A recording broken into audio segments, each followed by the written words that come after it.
Hi, I'm Jennifer from Shabby Fabrics. Today I'm going to show you how to make these adorable mug rugs in the Ohio Star Block using mini charms and charm squares.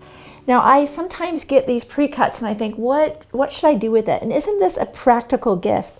Mug rug, coaster, whatever you want to call it, it takes just one mini charm pack to make 4 of these mug rugs or coasters, whatever you want to call them.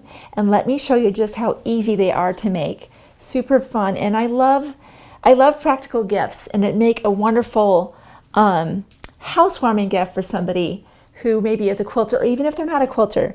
So grab your charm squares. Today we're using the Miss Scarlet collection from Moda, and I also brought out, I have both mini charms and charms. Mini charm squares are 2.5 by 2.5, and the charm squares are 5 by 5. Now most of the mini charms that companies are carrying today have 42 squares. That varies by company, but that's what typically is in a Moda, and I believe it's the same for the charms as well. Now, the reason I bring out this as an option, the charm squares, is, look at this.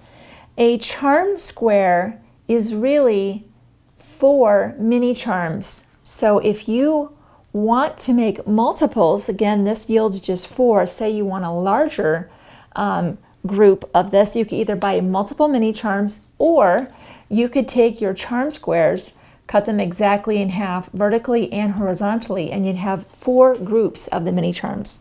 So let's get started. We'll be using the mini charms today. Of course, you're going to decide on your layout. We chose a nice strong color difference between our reds and our creams, so we wanted the Ohio Star to really stand out. So we recommend high contrast fabrics. I have my red back here and my cream. You'll get 2 of those and place them right sides together. And today I'll be using the Fons & Porter 1/4 inch seam marker. I love this tool.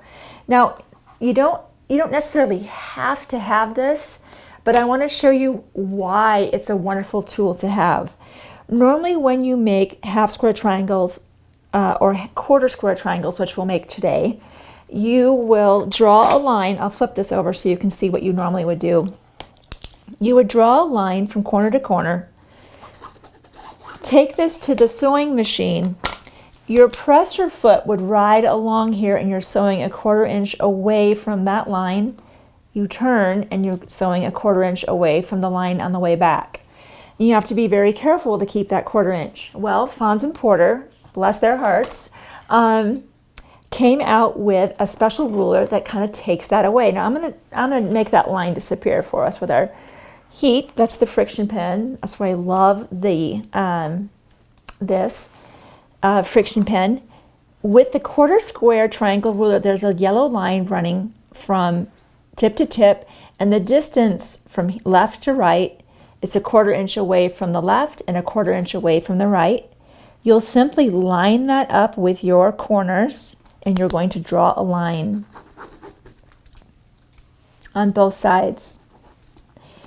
Now you literally take that to the sewing machine and you literally sew on the lines, which isn't that lovely? You don't have to try to stay an exact 1/4 distance away from something. You're just sewing on a drawn line. And isn't that so much more likely you're going to get that accurate? Now we did go ahead and sew those ahead of time, but of course you take it to the sewing machine, sew on your drawn lines. Once that's done, this is where I love the smaller ruler, and I love the spinning mat because I don't have to disturb my piece. I'm going to lay the ruler, again, corner to corner, and cut, lift the ruler, but without moving the project. I will simply go corner to corner again. And now I have 4 sections. And I, as a matter of habit, as a rule of thumb, press to the darker side. So I would just take these over and press. Okay, and we've done all of that ahead of time. You get the idea. You don't need to watch me press fabric on camera. So you will get 4 of these sections, all right? Now, 2 of those, and I like to trim out that little dog ear. you'll take 2 of the 4 and you'll just place them just like this. And you'll have interlocking seams. I don't think you need a pin there. You certainly could. You'll take that to the sewing machine and simply sew 1/4 of an inch, and then I like to press open. Now I've done that ahead of time. That's what it'll look like. Again, they were right sides together, 1/4 inch press open, and that's what they look like. And you would do the same with the other 2 pair. Now that that's done, and I'll show you, let me get out this one. This is a great example. You'd have one for up here. You know, I'll need to sew one because I don't have one down here. So let's go ahead and do that. Let's sew that together, because we'll need one to be able to do our mug rug.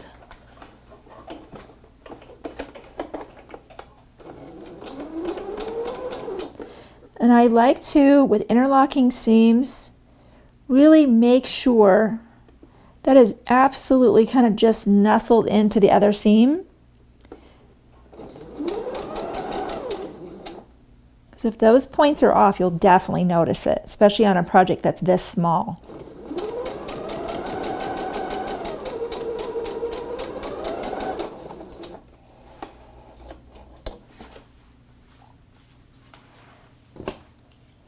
Well, that was good. Then you get a chance to see how I work with interlocking seams, and that way everything comes together beautifully. That's one of the goals of quilting, of course, is the points come together nicely all over the quilt. Now, do mine always? No, but that's why I have a clover seam ripper, because I'm human. I don't always get those points exactly where I want them to be. Okay, let's trim off those dog ears. Happens in the corners. And then we'll just lay everything out. Subsequently, for one of the mug rugs, you need 9 mini charm squares. So I've got my pair. So I'm using this as my reference, right? And I've got a darker center. And I'm just going to lay this out. I've mentioned this to you before. I highly recommend, before you start sewing rows together, go ahead and lay everything out nicely, just so there's no surprises. Lay that out. And then I went ahead and made a couple more of these off to the sides. Now, subsequently, these are different fabrics, right? Because I've already used my 2 charm squares that were this fabric. Now, in this particular case, there are some duplicates in the Miss Scarlet collection, in the charm pack, in the mini charm, but a lot of mini charms and charms, there are no duplicates. So that's where you might want to consider either multiple mini charms or the charm and then cut it into the 4 sections. If you don't like the fact that those are different fabrics, I've got 2 more of those made, because again, in this mini charm pack, both of those fabrics were doubled up. So I like that layout. And now you would simply sew this row together, that row together, and that row together, and we've done that ahead of time. And we press the seams in the top row to the outside, the middle row to the inside, and the bottom row to the outside again, so we'll have interlocking seams.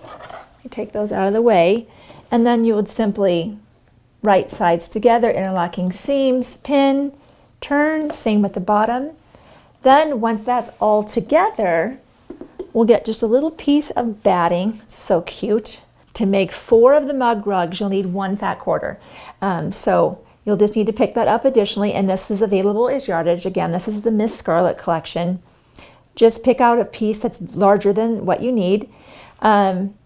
This is also fusible. I use a fusible batting in this case. You could iron that down, but all we did, we just simply pinned this in place, a couple places for the mug rugs we made, and we just stitched in the ditch, straight down here and here, here and here. Then you'll just trim off the excess, get yourself some binding, which we made ahead of time, 2 1/4 inch binding, and you would bind this as you would any other project. If you're not sure about binding, at the very end of this video, there's a link to our binding series. We give you all kinds of ideas of how to bind. So that's all there is to making the Ohio Star mug rugs from Shabby Fabrics.